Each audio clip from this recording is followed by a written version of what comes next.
एगो जंगल में रामू नाम के एगो हाथी रहत रहे, जवन बेहद शरारती और क्रूर रहे।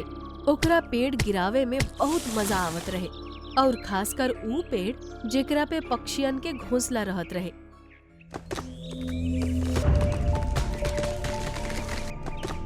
अरे रामू हाथी, हमार घोंसला खिसकता, रुक जा, ना तो ई नीचे गिर जाई। हमके मत रोका, हम त पेड़ के गिरा रहल बानी। हमके तहार घोंसला से कौनो मतलब नहीं खे। रामू हाथी लगातार टक्कर मारत रह गई, और तभी टीनू के घोंसला जमीन पे आ गिरल। ऊ हंसत हंसत वहाँ से चल गई, और टीनू चिड़िया रोअत रह गई। एही तरह उ जंगल में सैकड़ों पक्षियन के घोंसला बर्बाद कैलस। एही जंगल में एगो अपाहिज तोता रहत रहे, जेकर कौनो घोंसला ना रहे।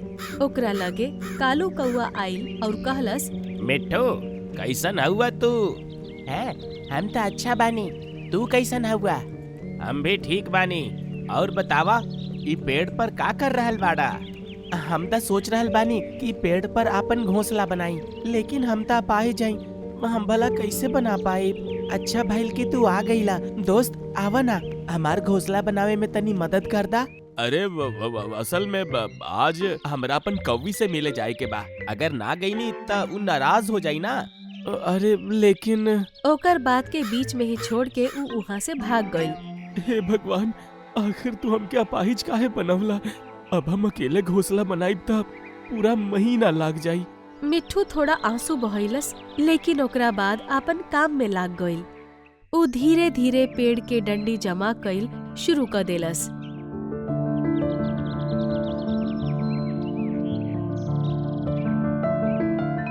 जेकरा में तकरीबन 25 दिन लाग गईल, और 1 महीना के कड़ा मेहनत के बाद ऊ अपन घोंसला तैयार कर लेलस। शुक्र बा, आखिरकार अपन हम घोंसला बना ही लेनी। ऊ अपन घोंसला में बैठ के आराम करे लागल।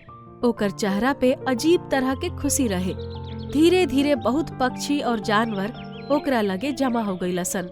वाह मिट्ठू, तू साबित कर देला कि चाहे जैसन भी समस्या होखे, अगर हमनी के हिम्मत के साथे मेहनत करी जा त हर नामुमकिन काम भी मुमकिन हो सकेला। यही तरह सबके मुँह से ओकरा खातिर तारीफ निकलत रहे। शाम होखला तक सब आपन आपन घरे चल गईलन स, और मिट्ठू भी सूत गईल। सुबह अजीब तरह के धम धम से मिट्ठू के आँख खुल गई। अरे ई का हो रहल बा? अचानक कहीं भूकंप त ना आ गई? ऊ घोंसला से निकल के देखलस त रामू हाथी पेड़ के टक्कर मारत रहे। रामू हाथी, ई पेड़ पर हमार घोंसला बा, रुक जा, वरना वो टूट जाई। अरे कौनो दोसर पेड़ पर घोंसला बना लिहा, लेकिन हम नहीं की रुक सकत। हम ई पेड़ के गिरा के ही रहब। आसपास कई जानवर जमा हो गईलन सा, और तभी पेड़ के साथ साथ मिट्ठू के घोंसला भी नीचे गिर के टूट गईल। ई देख के मिट्ठू के दिल भर आइल। दुष्ट रामू हाथी, हम तो एगो अपाहिज तोता है। हम ई घोंसला 1 महीना दिन रात मेहनत करके बनवले रही, लेकिन तू हमार एक न सुनला और एकरा तोड़ दिला। अरे अरे बस कर यार, हम ई जंगल के हर पक्षियन से कहेनी कि अपन घोंसला मजबूत बनाओ, ताकि वो पेड़ गिरौला पर टूटे ना, और ई तू लोग ओकरा सही जगह ले जा। अगर ऐसा ही नाजुक घोंसला बनावत रहबा तो हमरा पेड़ गिरैला पर तहार अपन घोंसला टूटत त दिखही के पड़ी। ऊ दिन के बाद से मिट्ठू 2 दिन तक केहू के नजर न आइल, और एक दिन सोनू कबूतर जंगल में शोर मचा देलस। मिट्ठू भूत बन गईल बा, ओकर आत्मा भटक रहल बा, सब जानवर बच के रही हा लोग। धीरे धीरे ई बात पूरा जंगल में फैल गई, और रामू हाथी तक पहुँचल। मिट्ठू कहीं भाग गईल बा, और हई पगला बिना मतलब के ओकर आत्मा के भटके के कहानी सुना रहल बा, जैसे कि हम डरा जाए। अगला दिन रामू हाथी तालाब के पास वाला बगीचा में गईल, जहाँ कई जानवर और पक्षी मौजूद रहन सा। अरे एजा भी पतला पेड़ लागल बा, गिरावे में मजा ही ना आई।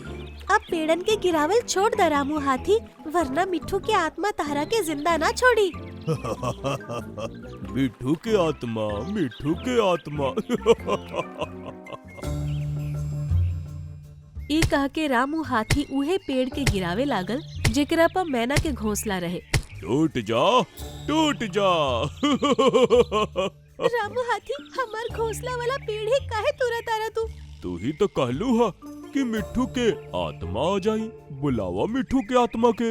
ई कह के उ लगातार टक्कर मारत जात रहे। रामू हाथी रुक जा। ई आवाज कहाँ से आ रहल बा? तभी सब देखलन सा कि उहे पेड़ पे मिट्ठू आ गइल बा। तहार यह दुष्टता के वजह से हमार घोंसला टूटल रहे और ई ओकरा गम में हमार जान गइल रहे। अगर ना रुकला तो हम अभी के अभी तहार दुष्टता के सजा तोहके दे देहब। ओहो, तो तू मुंह गइल बाड़ा और ई हमरा सामने तहार आत्मा बा। तो ठीक बा, आत्मा हुआ तो हमके सबक सिखावा ना। विनती काहे कर रहल बाड़ा? ठीक बा, तब देखा। ओकरा इतना कहत ही रामू हाथी हवा में उड़े लागल। और बाप रे, हम हवा में कैसे जा रहल बानी? सब ई देख के हैरान रह गइलन स। रामू हाथी हवा में उड़त उड़त तालाब के ठीक ऊपर जाके रुक गइल। अब हम तोहके पानी के अंदर गिरा देहब और तू पानी के अंदर गिर के मर जाइबा। अरे ना मिठू, मिठू हमके माफ कर दा, माफ कर दा। अरे हमसे बहुत बड़ा गलती हो गई कि हम तहार घर तोड़नी है तोहके बेघर कैनी। अब भला हम तोहके काहे छोड़ी? तोहके तब मरही के पड़ी।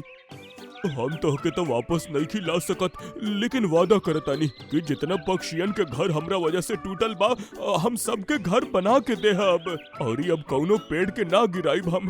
प्लीज हमके छोड़ दा। इतना कहत ही रामू हाथी जमीन पर आ गइल।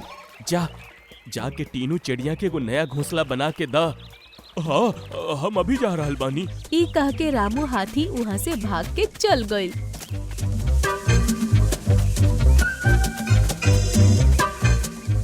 हमके माफ कर द टीनू, तहार घोंसला हम तुरले रहली, ओकरा बदले हम तोहके नया घोंसला बना के देहब। ई सुन के टीनू खुश हो गइल।